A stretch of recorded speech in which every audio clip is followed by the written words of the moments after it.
आदाब नाजरीन, मैं हूं आपका मेज़बान अब्दुल वाजिद और आप देख रहे हैं तस्नीम टीवी। दोस्तों, आज के हमारे ख़ास पेशकश में हम बात करेंगे निफाक की, यानी मुनाफिक की, यानी उस अमल की जो किसी एक शख्स को दोहरा किरदार पेश करता है, मुंह पर कुछ पीठ पीछे कुछ।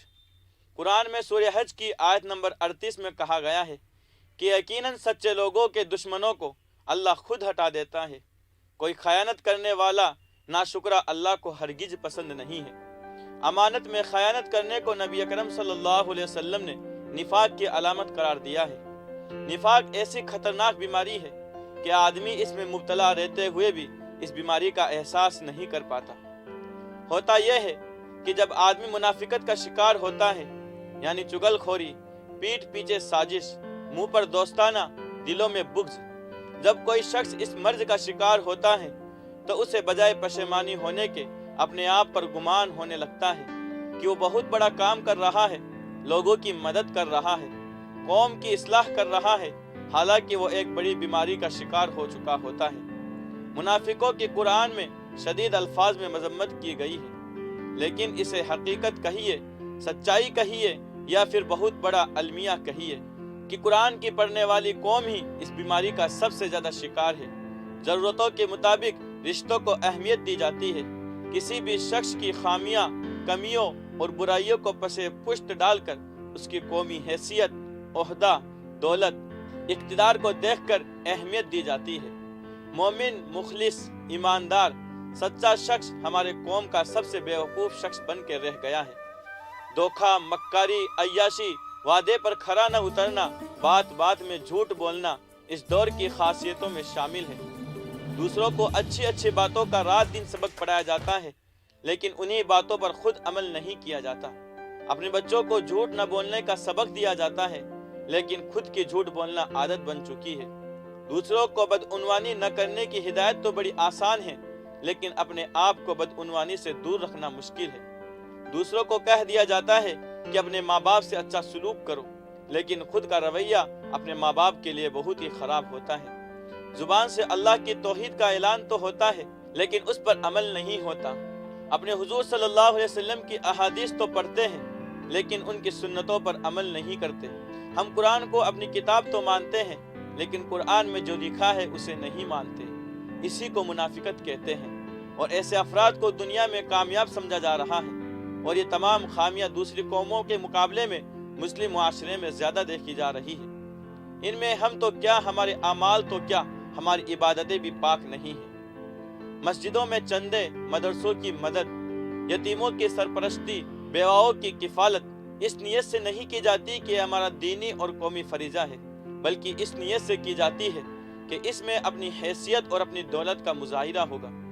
दिल में कहीं भी किसी के लिए रहम नहीं, बस सब कुछ दिखावे के लिए हो रहा है। ये तमाम अमल मुनाफिकत और निफाक के हिस्से हैं। इनको इबादत और अकीदत से कुछ लेना देना नहीं है। चमकती और फिसलती हुई इस दुनिया में कहाँ किसको किसकी फिक्र है, कहाँ कोई ये सोचता है कि हमारा परवरदिगार हमारे दिलों के हाल जानता है, किसको ये याद है कि हमारा अल्लाह हमारी शरीके हयात से भी ज़्यादा हमसे करीब है। वो हमारी नीयतों को समझता है। आप अपनी धुन में मस्त है। यकीन मानिए, अगर हमारे दिलों में निफाक ने घर बना लिया है तो फिर हम चाहे जितने सजदे कर लें, वो सजदा नहीं हमारे नसीब का टक्कर ही साबित होगा। हम जितने रोजे रख लें, वो फाका ही रहेगा। हम चाहे जितना झूम झूम कर कुरान पढ़ ले, इसका कोई फायदा हमें नहीं मिलने वाला, क्योंकि हमारी नीयतों में खोट है। बुखारी शरीफ की सबसे पहले हदीस है कि इन्नमल अअमालु बिन्नियात, सारे अमाल का दारोमदार नीयत पर है। हम जुबान से नेक होने का ढोंग रचते हैं और दिलों में हमारे बुग़्ज़, हसद, जलन, तासुब भरा पड़ा है।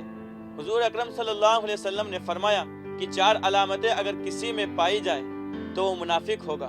पहला, जब अमानत दी जाए तो उसमें खयानत करे, यानी किसी ने कोई कीमती चीज़ आपको भरोसे पर दी और आप या तो उसे लेकर मुकर जाए या उसमें चोरी कर ले। दूसरी अलामत आपने बताई कि जब बात करे तो झूठ बोले, यानी बात बात में झूठे किस्से सुनाना मुनाफिकत की अलामत है। तीसरी अलामत आपने बताई कि जब कोई वादा करे तो उस वादे की खिलाफ वर्जी करे। चौथी अलामत बताई कि जब किसी से झगड़ा करे तो गालियां बकने लगे। तो ये जो 4 अलामतें हमने सुनी, सच बताइएगा کہ کیا یہ علامتیں ہم میں نہیں پائی جاتی؟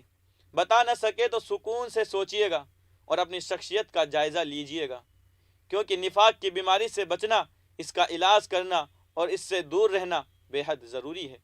نفاق اللہ کو شدید ناپسند ہے، اسی لیے اللہ تعالیٰ نے قرآن میں ایسے لوگوں کا پردہ فاش کیا ہے اور عوام کو بیدار کرتے ہوئے ایسے لوگوں سے محتاط اور ہوشیار رہنے کی تعلیم دی ہے۔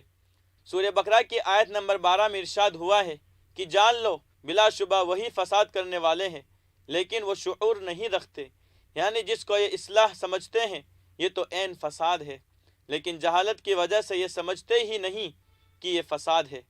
سورہ فرقان کی آیت نمبر 30 میں فرمایا کہ میری قوم اس قرآن کو چھوڑ بیٹھی ہے، انہوں نے قرآن کو پس پشت ڈال رکھا ہے، ان کے دلوں میں ایمانی علامتیں مر چکی ہے جنہیں وہ اب جانتے ہی نہیں۔